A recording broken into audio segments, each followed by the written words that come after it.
We will also be providing CEU credits at the end of today's webinar. We'll send those within a week.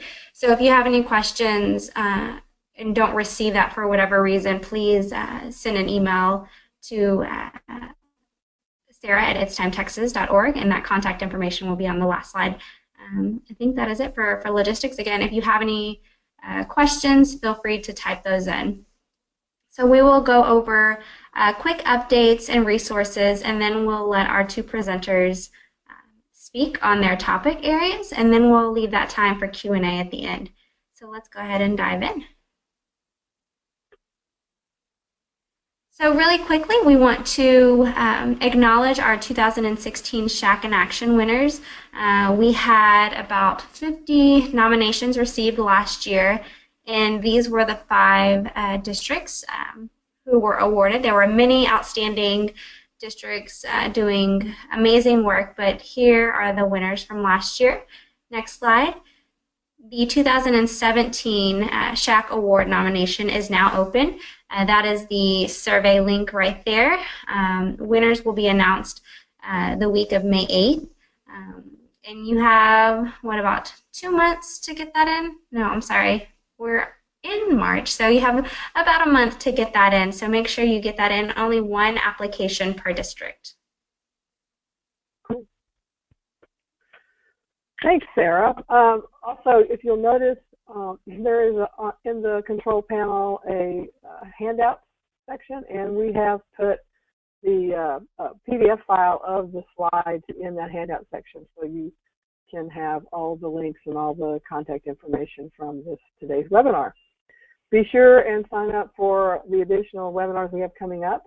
Partnering for School Health is a collaboration between Department of Health, Department of Agriculture, and the TEA on coordinated school health topics.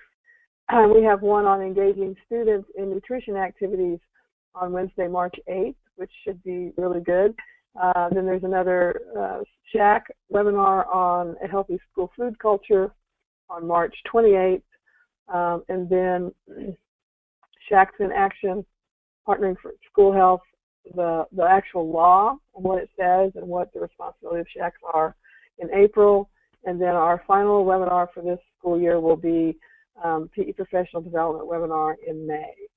Those can all be found on the Texas team page at the Action for Healthy Kids website. We also have links to those in our monthly newsletter. So if you're not a subscriber to our monthly newsletter, you might want to check that out.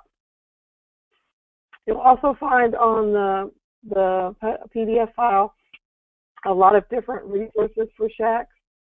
Texas Department of Public Health has updated their School Health Advisory Guide. TEA has information on school health. PTA has the Healthy Lifestyles page. Of course, the It's Time Texas page has a lot of the resources as well as the past webinars. And then if you're looking for the current laws and rules at TEA, we have the link to that. If you're looking for policy guidance, NASB has a state school health policy database.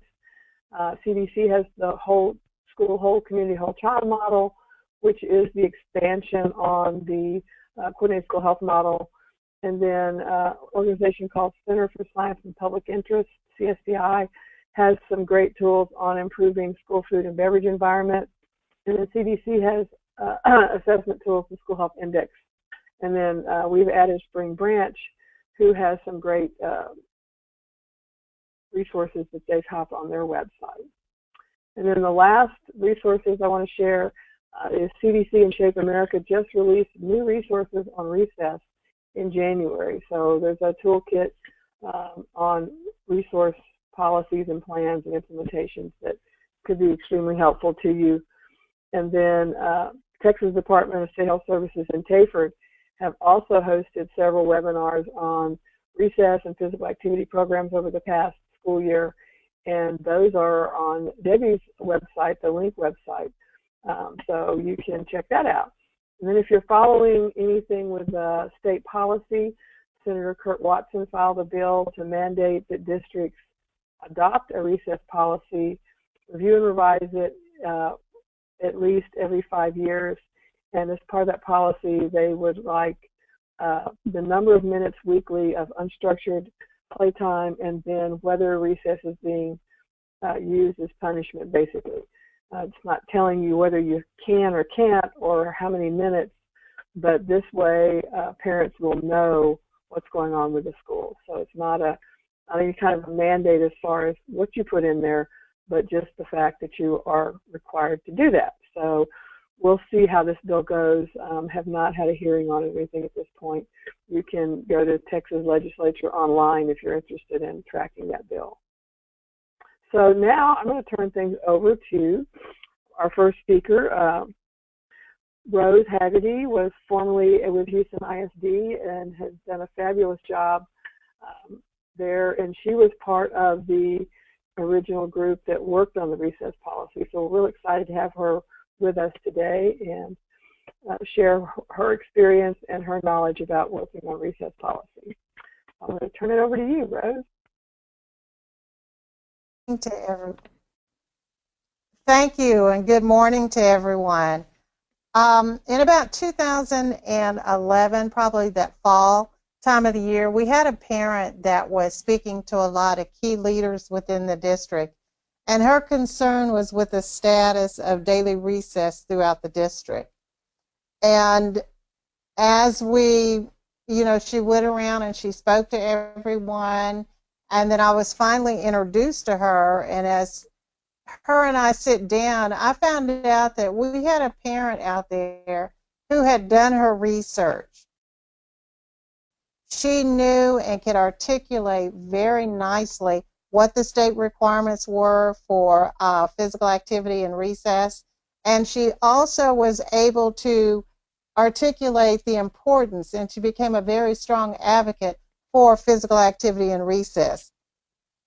So as we spoke, I invited her to present to the Shak because I wanted her to introduce her to our School Health Advisory Council members so that we could all gain that level of support for our children. And the other really nice thing about this parent is that she was not only concerned about her children, but she was concerned about all of the children throughout Houston ISD and wanted to see that consistent, ongoing action taking place in the school so that all children were able to obtain or take part in recess and physical activity.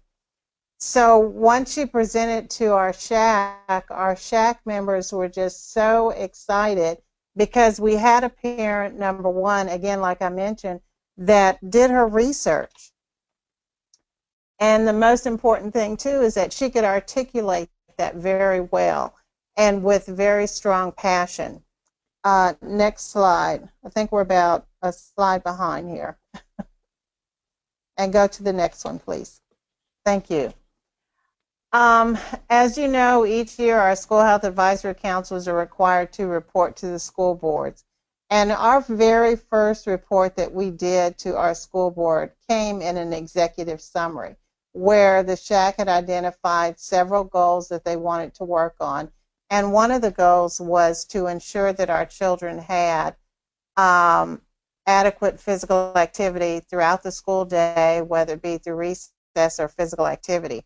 And so when you have a parent that's coming in and she's already done this research, and we're like, wow, this is an added plus for us. So in that research, we were able to take that and really educate all of our Shak members in terms of what their role and responsibilities were as it related to advocating for our children within the school district. So we reached out to the TAHK for their recess resolution template, and we found that we had to really adjust and modify it to meet the needs of Houston ISD, and we had to make it so that our decision makers could clearly understand that we were talking about recess.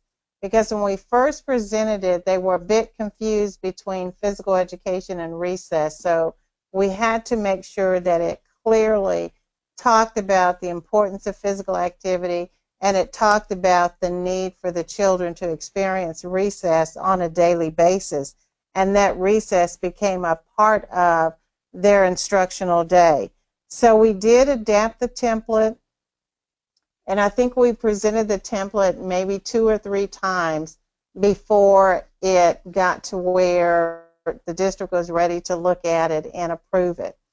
And that made it, and again, making sure that your information, if you're going to do a resolution, making sure that you hit those key points that your decision makers can understand, and leaving it to where the clarity is totally within that resolution.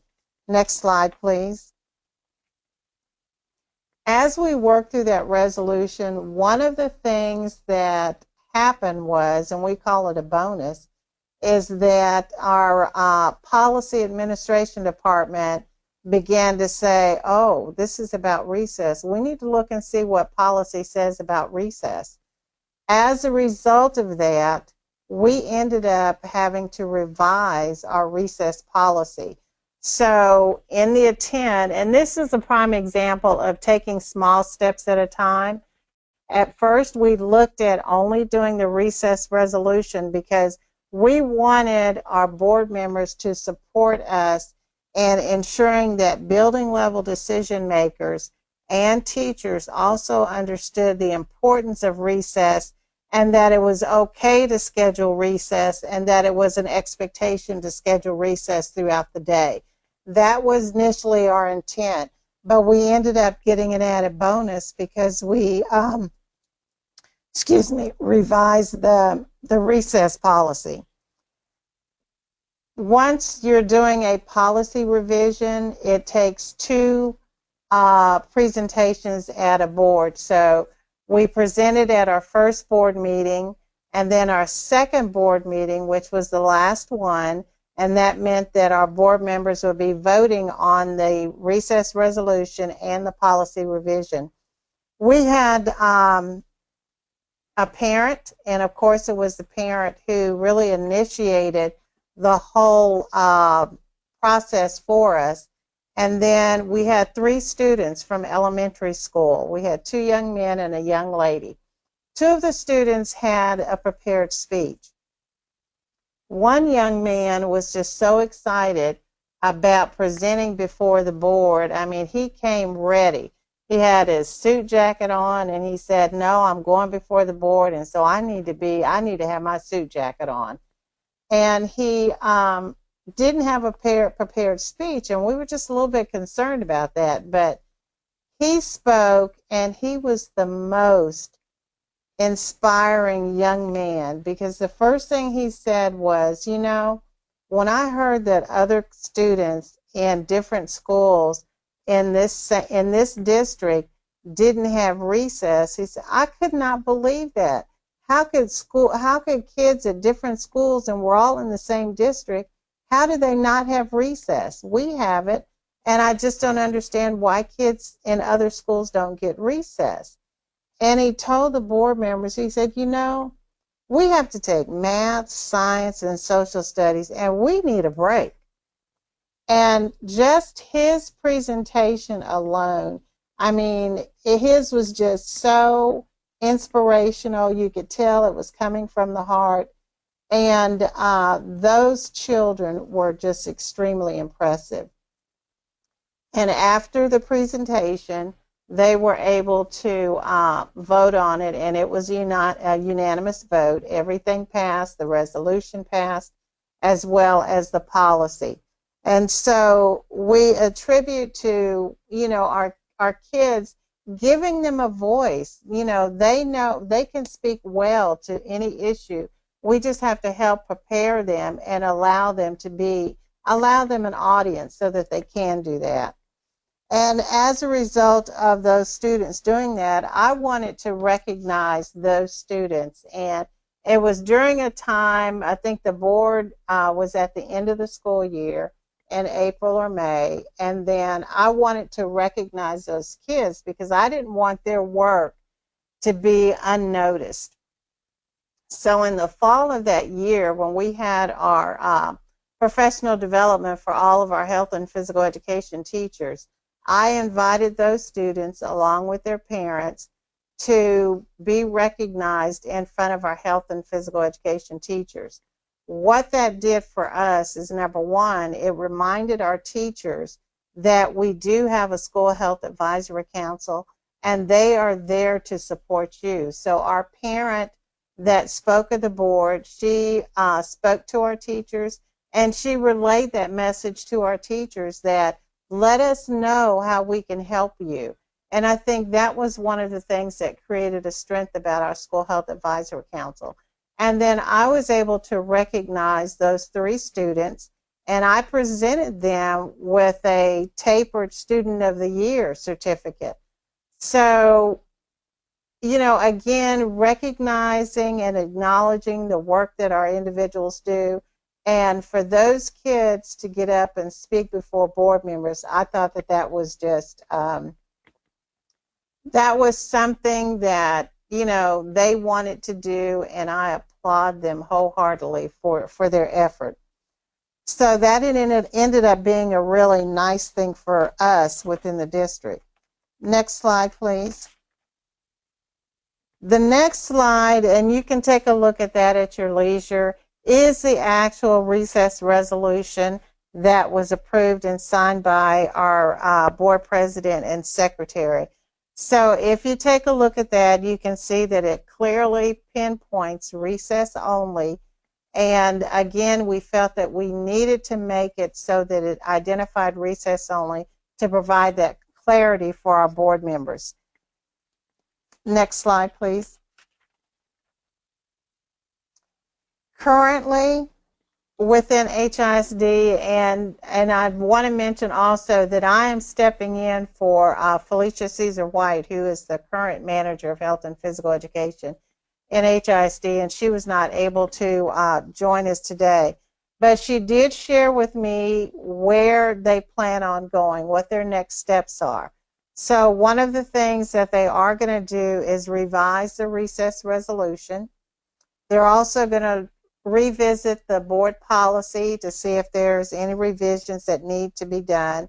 And then there is a document that's called Elementary School Guidelines. And what this document does, it's kind of like a blueprint for your school leaders in telling them how they can handle certain situations, what the requirements are, and what the expectations are as a district. So again, one of the things that she plans on doing is taking a look at that and making sure that recess is not denied because of punishment or to complete classwork or to attend tutorials. And so again, they want to provide that clarity in terms of getting everyone to understand that recess is necessary. The physical activity is necessary, and we need to provide that avenue for our children. So I thank you all so very much for listening, and I hope that this has been something that at least some of the steps that we took can be helpful with you. But our TAHK has wonderful resources, and again, like I said, when we were developing the resolution, we reached out to TAHK. And I know that within HISD, they are willing to share their recess resolution as well. So thank you again, and I'm going to turn this back over to Michelle. Thanks, Rose. Are you going to be able to hang on for questions at the end? Yes, I will. Great. Okay. All right. Well, we're going to move on to Dr. Debbie Ray, who is the Liinks founder, and that's a fabulous intervention around recess that everyone is real excited about hearing more about. So I'm just going to turn it right over to you, Debbie. All right, thanks, Michelle, and good afternoon, everyone. I think it's close enough to noon to say that. I appreciate having me on today. I don't know who all has been on the call that has heard about the Liinks Project in the past, but I wanted to take just a second to kind of give a glimpse of the history. Is that in 2011, 2012, I went over to Finland and looked at what their programs were doing since they had really gone from an F to an A+ in their academic scores over the past 30 years. And I found that as a result of doing some things that we used to do in the days when I was a youngster, I realized that those things, that platform that we used on a daily basis to help our kids really be the best at what they did and to help our teachers be the best at what they do, was had left us. It wasn't with us anymore. And those two things were building good character in kids and having unstructured outdoor playtime. And back in my time, this was a lot more than we're talking about today, but at least if we can get some of it back, we're in good shape. So I came back with a real strong mission to start bringing unstructured outdoor play, or what we call recess, back to the schools. And so you'll see in just a few minutes where we've rolled out to and what we're doing. But I want to show you this next slide, please, that just shows some stats on what's going on with our kids today and how if we don't change the direction we're going in our school systems, this will be the first generation of children who will die before their parents. And you can see that 10 to 20 million children and adolescents in the United States have some form of chronic illness or disability. The Center for Disease Control has come out, and Prevention has come out with their new ad campaign that sitting is the new smoking. And if you look at what the ad campaign says before it says sitting is the new smoking, it says the sedentary behavior is the #1 cause of chronic disease today in our children and adults. This is robbing us of a healthy, productive life as we move into our adult lifetime. So we've got to start getting our kids out of the seat, and not just in a classroom, but outdoors and in unstructured time, as well as our structured physical education time. We also know that we have over 60% of our population overweight or obese. In the state of Texas, this is true in certain areas. In the area that I live in, it's over 40%. And so it doesn't really matter to me what percent it is. If it's any percent at all, it's too many.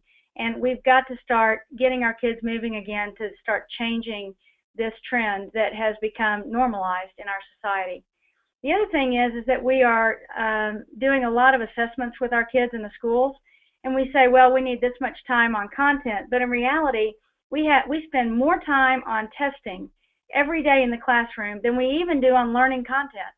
That's not good. We've got to get back to learning and having content that is conducive for the child in the developmental stage that they're in, and then testing them all the time to see if today they're ready for a test tomorrow, or 2 weeks from now they're ready for 3 tests the next day. And then the other thing is we've lost recesses down to 0 or 1 a day, and typically they're at lunchtime or later.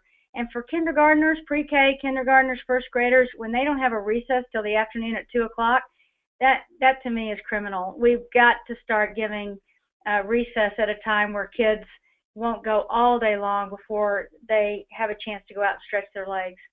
The other thing is our physical education classes are not meeting on a regular basis. They're meeting on an every other day basis, or twice a week, sometimes once a week. I mean, it's just really random on the kind of schedules that people put in place, but we've got to get a more consistent basis on that as well. And then the fact that we're indoors so much, I get upset with physical educators too, because I train physical educators and I did not train them to be indoors, but for whatever reason, everything has gone indoors. And the last thing that I wanted to emphasize is that socialization has become a minimum, where we want 0 level at almost everywhere we go, down the halls, in the cafeterias, in the restrooms, in the classroom. No wonder they're on technology all the time to socialize. It's the only measure they have in order to keep their noise level down to 0. Next, please. So what we see on this next slide is the Liinks Project, which is what I've developed, called Let's Inspire Innovation in Kids. The mission of this is what we all want. Shak groups across the state and across the country are working towards building social emotional learning, healthy well-being of kids, and hopefully increasing or improving our academic scores. I am more concerned about the process than I am the outcome. The outcome will come as a result of the process, but if all we focus on is the outcome, the process will never take place, and that's the concern I have. Next slide, please. So what we see is if you have play engaged in the child's day, the right side will be the type of child you'll see. Self-controlled, self-directed, intrinsic control, rise in empathy, calm, relaxed, failure is part of growth, peace with self and identity. These are things that I grew up with. And I today can say that my generation, more than likely, most of us are living out that right side of the list. But you look at the left side, and this is where many of our kids are today. Rise in narcissism, they think that they have the answers and that it's all about them. Extrinsic control, they don't have any intrinsic motivation to do things. It's all about, well, what will you pay me? I want to work less hours. No, that job just isn't, it's beneath me. These are things that we've got to correct. Others directing it, lack of direction. I'm an associate dean at TCU, and what I'm finding today is students who come in and say, first of all, you can't do this to me. You can't take away my dream by telling me that I can't do this major. And I'm like, you're 20 years old. You've got time left to figure out what you're going to do, but it's not going to be in this if you stay at TCU. And these kinds of things where it takes them to this anxiety and stress level and these internal struggles where they don't understand what they're doing is just, it's causing a lot of chaos for our kids today. Next slide. So what we're doing with Link is, you know, you hear, if you do know about Link, you hear about recess a lot. You hear that we're doing unstructured outdoor play 4 times a day, 15 minutes each. And that's wonderful that that's what we're doing, but that's not all we're doing. We're having to change the culture for learning. And that doesn't just take, oh, let me come do an in-service for you, talk about it a little bit, and boom, here we go. It doesn't even, I mean, it's not just about creating change in policy. It's about creating the mindset shift in our teachers. It's creating mindset shift in our administrators, and it's creating mindset shift in our community. And to do that means that we've got to change behavior. To change behavior means that we've got to change routines. And these do not come lightly. And so when you see teacher and administrator training there that I do with Link, this is all about getting in people's heads and starting to change the way that they think. The other two pieces to this, and I'll talk more about it, are the character development piece, which we use positive action and recess. Next slide, please. So what you see on this next slide is the training part of this. How do we do training? And we do 3 full-day trainings in a spring before we ever launch in a school, or up to 3 schools in a district. We usually do the first, actually always do the first one around the mindset shift and the philosophy and why it is that we need to do something different. And then in March or April, we do another full day on just how to do unstructured outdoor play and how to do the positive action curriculum. And then the third training that we do is all about the schedule, because we have to organize a schedule with that particular school. This isn't something that I can just say, here's a schedule, go do it. It's not easy like that, because every school is different, every playground is different, every surroundings to get to the playground is different, transitions have to be put into place, and it just takes a lot of energy to get this third day in place so that when we start in August, they're ready to rock and roll. And then we do between a 2 and a 3 hour training in the fall, in August, during in-service trainings, to make sure that they haven't slept so much that they've forgotten everything we did in the spring. And we talk about, especially with new teachers that have come on board that were not with us in the spring, we do a training with them as well. And then we begin the intervention and do ongoing training. And I'll just say this one thing. Our September training actually has a label, and it's called Talk Off the Ledge Talk. So if you have a question about that later, I'll tell you more. But anyway, next slide. So what I didn't show you is, what is recess and positive action for Link. And you'll see here that it's 4 15-minute recesses daily, usually 2 before lunch, 2 after lunch. We like to keep it between 45 and 60 minutes. I know you see on here 65, but I really fight that when I go out in the schools and start talking to the school districts about it. And it has to be unstructured and outdoor as much as possible. We have specific weather guidelines that the board will approve in any school we go into or district that we go into. And just to give you the range, it goes from 13 degrees to 103 degrees. And then positive action is 4 15 to 20-minute lessons weekly. It does deal with social emotional learning. It is a PBIS curriculum. So you don't have to do PBIS and positive action. You just adopt positive action. It's #1 in the What Works Clearinghouse. It has so many research articles behind it. It has proven to be a highly successful curriculum for us to use in our schools when we roll out so many recesses. Next slide, please. So what you'll see here is we have rolled out in different cohorts. We started in 2 private schools that I didn't show up here in Fort Worth area because public schools wanted data first before they would launch. So we did. We started in 2 private schools, collected some data. It was very promising data. So then we started in Irving ISD and Eagle Mountain Saginaw in 2015. Every school district's on a 3-year MOU. Go ahead and move to the next slide. Then in cohort 2, which was 2016, we added 10 more schools. And those schools you can see are in Little Elm ISD, Eagle Mountain, Arlington, Oklahoma, Chattanooga, Oklahoma, and White Settlement, which is also around the Fort Worth area. If you'll move to the next slide, what's really interesting is 2 of the districts are pushing to go all district-wide link. Little Elm just voted last night to approve that they will be adding their next 3 schools, Lakeview, Prestwick, and Brent, this next year. They have 6 schools in the district at the elementary level, and they will all be linked schools starting this next year. What that means, though, is that every school starts in grades K and 1. We do not launch K5 or pre-K5. I know you noticed that on the Chattanooga slide, but that's because there's 1 class per grade level, 15 to 23 kids. I can handle that. But I can't handle rolling out a whole school when you got 400 to 600 kids trying to figure out which recess they go to with all the transitions and kids who have not been moving for a period of time. I'll talk about this at the end, but basically, the most you can roll out without having a hazard is 2. And then past that, you're in trouble. Eagle Mountain Saginaw is adding 3 more schools. That's going to put them at 7 starting this fall. And they've got the plan to roll out by 2020 all 15 schools that they have. Okay, next slide. So I wanted to get into at least, this is what I've been asked to do, is get into some data so that you know what are we finding out there with doing 4 recesses a day. And especially since, you know, this takes up some time to put these recesses in 4 times throughout the day when we've got all these time constraints on us. So we're measuring a lot of data that you can see on here.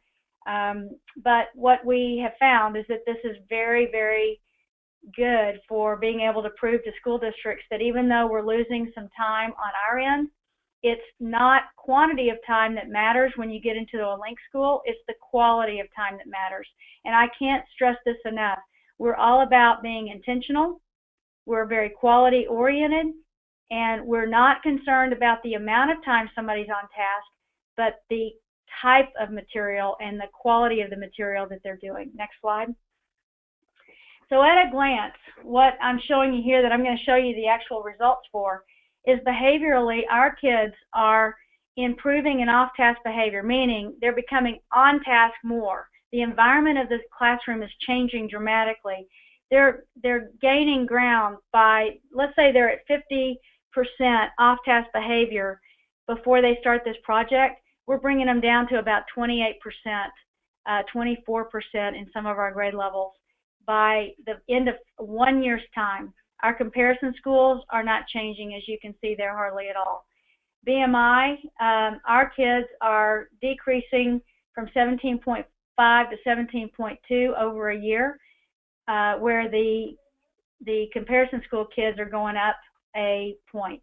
What does that mean? Is that we're already starting to curb overweight and obese tendencies in our K and 1 kids. Now these data are from 2015-16, which is the 4 schools that we started with in cohort 1. The listening effort, we measure something called attentional fatigue, and I'll show you these slides in a minute, but we're finding that we're using less energy to listen in our link schools. Social emotional learning, I'll go into those with the different types of behaviors that are going on. And then our math and reading scores are actually jumping ahead of our comparison schools. So go to the next slide and I'll start moving you through this. from a physical perspective, this is really important. Rose and I both have been in the physical education and health perspective for many years, and we've noticed that over the years, physical education, the kids are not able to do the skills that they once used to do. And what I'm finding through this project is that we're developing the muscles and the bones and the agility, confidence, and the coordination that is needed, because they're moving around throughout the day now, so that when they come into physical education, they're actually learning skills again. This has been one of the biggest pluses that we've been able to see. We're also seeing that they're going to the nurse less for a multitude of reasons, and they're also attending class more. They're not staying at home as much. They're healthier. Okay, next slide. BMI, I want you to see that the green line is the control schools and the blue line is the intervention schools. These are all put together, so 4 schools intervention, 4 schools control. And what you see is that from fall to spring, you can see the difference in BMI for the kids overall. But if you'll go to the next slide, I've broken it down by K and 1. And so you'll see on the left side with kindergarten, a pretty good change, but not a lot of change. And we figured this is because of their growth patterns. But for grade 1, look at the change. We're talking about an interaction now where our grade 1 kids are actually getting better in BMI, and our comparison school kids, sadly, are gaining weight like crazy. Okay, next slide. From a creativity perspective, I just wanted to show you a picture slide of this. You know, this is all anecdotal. We have so many stories that I could tell about creativity. But the kids that you see in the top 3 pictures, they couldn't get on the dirt piles that they usually get on, and so they started building things on the side of the sidewalk. And these are farms with horses and plants, like having gardens, and just having a great time out there doing fun stuff. The one at the bottom is how many kids can you have in a sand pit and still be able to do lots of different things. And you notice some of them are really busy, and others are just sitting on the side piddling. And that's the kind of unstructured play you're looking for. Okay, next slide. And you can go ahead, there you go. With behavioral skills, off task, this is where we're measuring, go back one, yeah, Kinder. What we're measuring here is how much are we seeing with fidgeting behavior, off task moving around the room, off task verbal, where they're just talking to somebody else and not doing their work, off task low tone, which is staring out a window or their head on their desk. You'll see the solid lines are our intervention school kids. The males are the blue and the red are the female. The red is the female. And then the dotted lines are our comparison schools. I want you to notice in kinder what happens to the boys in our intervention schools. They're actually meeting up with the females. This is huge to see off-task behavior change like this in boys and meet up with the girls. And you can see these are both below somewhere around 27, 28% at the end of the time. And both groups were above 50% to start. Next slide, with grade 1, there's even a bigger split between the intervention and the comparison schools. And so what you see here is that our boys are still mirroring our girls in the intervention, and our boys and girls in the comparison are not changing at all compared to where they were the year before. Okay, next slide. We're now into attentional fatigue. The way we measure this is through reaction time, and just to let you know, if you look at that 0 across the middle there, the 4 bars that are on the left side are the control schools, and the 4 bars on the right side are the intervention schools.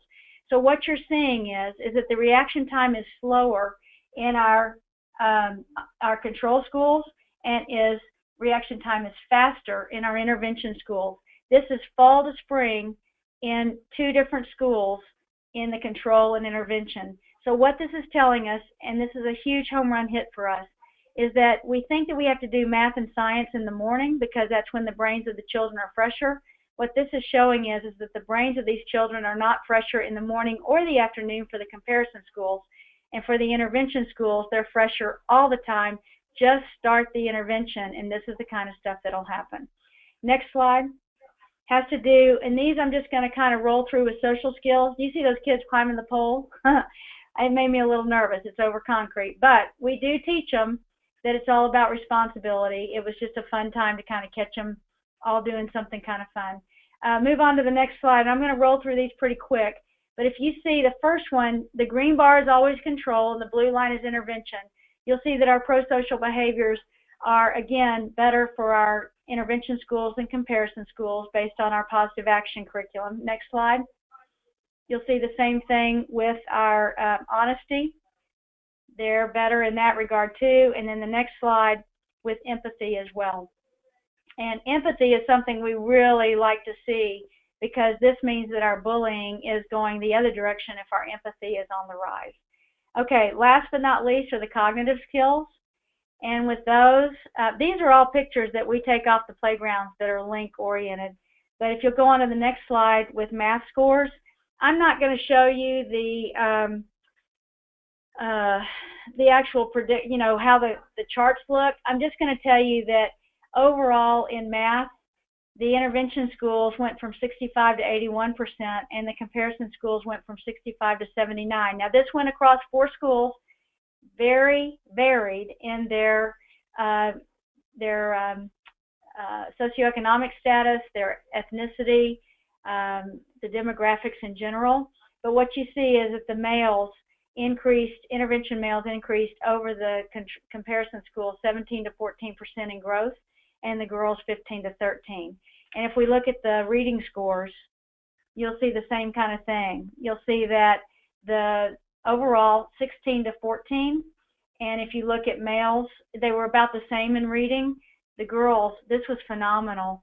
For females in intervention, they grew by 16% over the males, over the comparison school, 10%.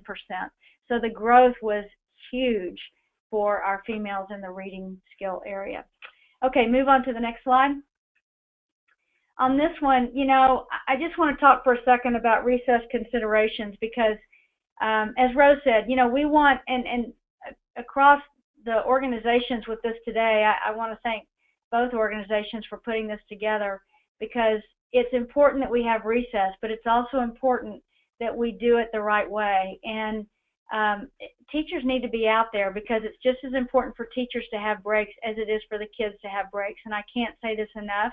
And it saddens me when I talk to superintendents who say, well, I'm not going to do the Liinks Project because we can't have our teachers outside. We need them inside working. And that really saddens me, because that goes to the average of our teacher work day today, or work amount today, that we have 5-year average teacher rate versus a 25 to 30-year rate back in the time that I was teaching early in the 80s and late 80s.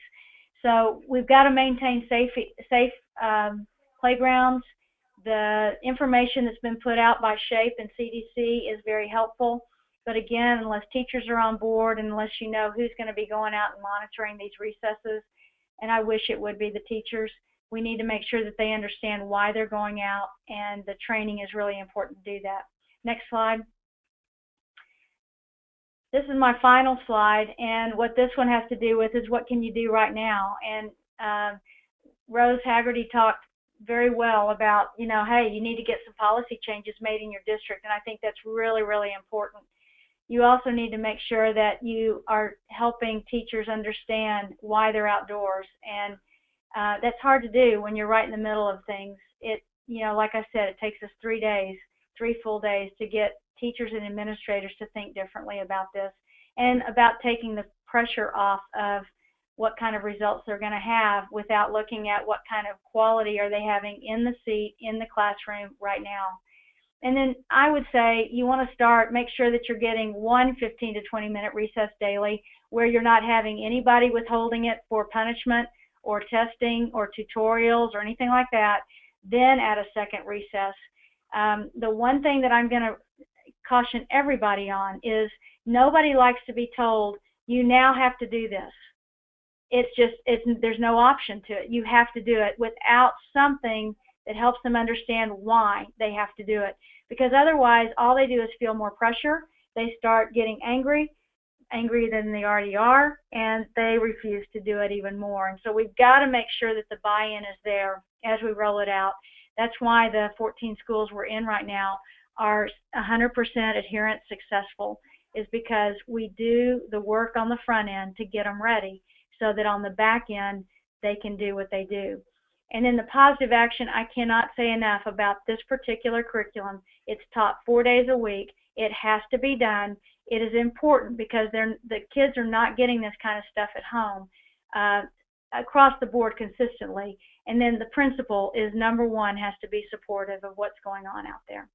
All right, I'm going to turn it back over. I hope I didn't go over, but that's it.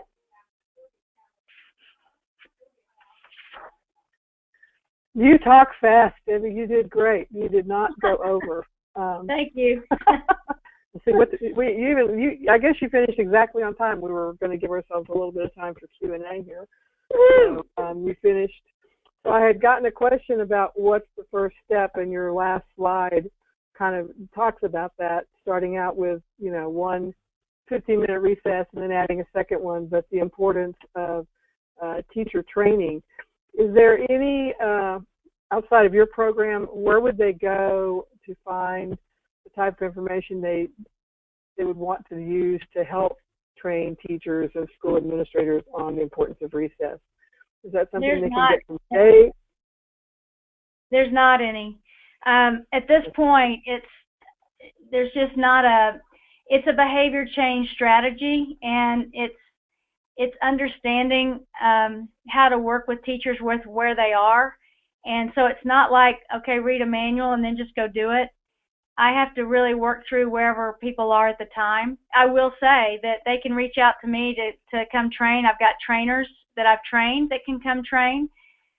So we've got people that can do it, but there's not really a place that they can go and read right now and be able to just make a change like this.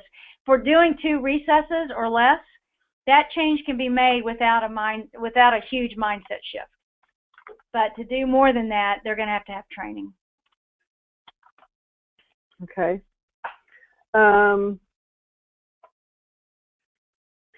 What the positive action curriculum? Where do they find that? Is that something they can Google or? Yeah, so it's positiveaction.net, and they can go there and see all kinds of information on it, from the research to contacting the individuals to order curriculum if they want to. I won't say it's cheap, but what I will say is that it comes with everything in the kit, so you don't have to go and find anything to use. The manual is, you just read the information right off the page with your kids. The grades K and 1 curriculum actually have puppets that they use, they're really cool. And it's developmentally appropriate pre-K through 12. And then they have community kits, as well as parent kits, as well as counselor kits. I have a question for Rose. Rose, how long did it take y'all to implement the recess policy? I mean, did it start out like at the beginning of the year, or how did that work? It started out probably in the middle of 2011, in the fall of 2011. But remember, this parent was already out there in the communities kind of working her thing and talking. She started at her school with, informing parents that, you need to expect that your child have recess. And then by that spring of that year, spring of 2012, we had the policy, the resolution set and ready to go for that next school year. What were the major pushbacks from the schools on recess, and how did you address those? We didn't really see a lot of major pushback in terms of because I felt like we kind of took it a little bit slow, and I had an opportunity to go meet with the principals and talk to the principals in terms of what's happening on their school day and the importance of recess. And the principal advisory committee that I spoke to, I mean, those principals knew the importance of that, and they wanted to see that.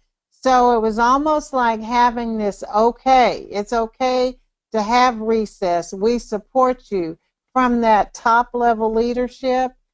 And And I think that was a real positive thing. So we had principals out talking the language, and everybody wants to be on board with successful things, though. I would, if I could chime in, I would agree with Rose that if you can educate principals on the front end how important recess is, that's a good thing. The problem is when you try to start adding too much recess to a day. Right. That's when it tumbles. And so I'm not saying that you're going to have trouble on the front end introducing recess if you'll do it the right way, like Rose says. Mm-hmm. But when you start adding a second recess, a third recess, or a fourth recess, you get into major, a lot of issues around, right. Yeah, all the timing stuff. So that's where the confusion starts happening. I am so on board with making sure that everybody implements a first recess and gets, like Rose said, get them educated at the principal level. One of the issues I will tell you is when you have a lot of turnover. And when you have a lot of turnover, you're going to start losing the impact you had at the beginning. And I have to say, when we train people, like you saw on there, we train them for 3 days, yes, but we continue to train them month after month, even after we get started, for 3 years. Because a routine doesn't stay a routine until after at least a year to 2 years' time. And so with turnover, if you got principal turnover, you've now lost the message from where you started. So it's got to stay intentional on everything. And if I could mention, one of the things that I think was real positive with the Houston ISD Shak was that when we started to revamp our Shak, we asked that each board member appoint a parent that represented their constituency. So when that board member did that, and if you think about it, if once that board member appointed a parent, that parent's responsibility then became to report back to that school board member what was happening within the School Health Advisory Council meetings. And so they had that direct line, and that communication was so really positive. So, you know, when you have elected officials and they're hearing that parents are having these concerns in the schools, and they're going, okay, then what's happening in my school? I need to check into this. Mm-hmm. And that was probably the most positive thing that we did with our School Health Advisory Council, is change how we appointed key parents on that Shak.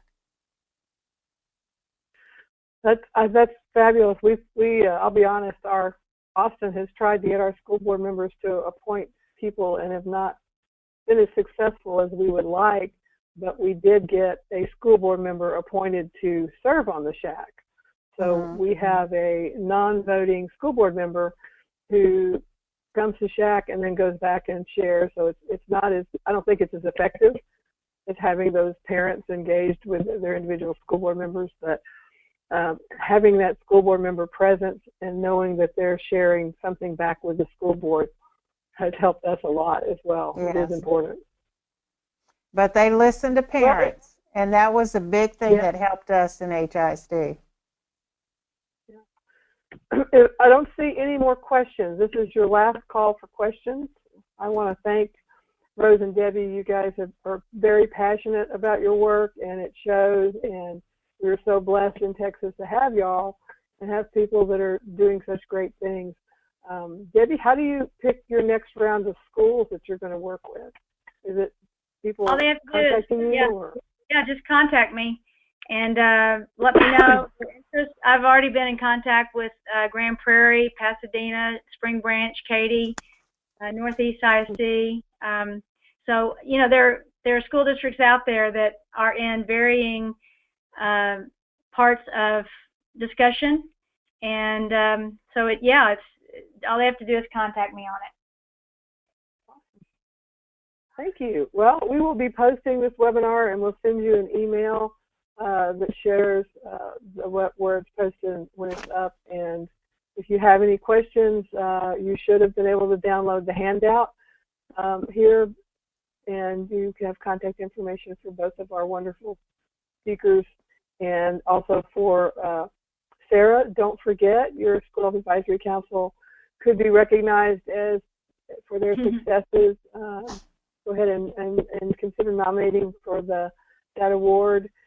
Action for Healthy Kids offers a free registration to our annual summit to winners from that as well. So it's just a little more incentive.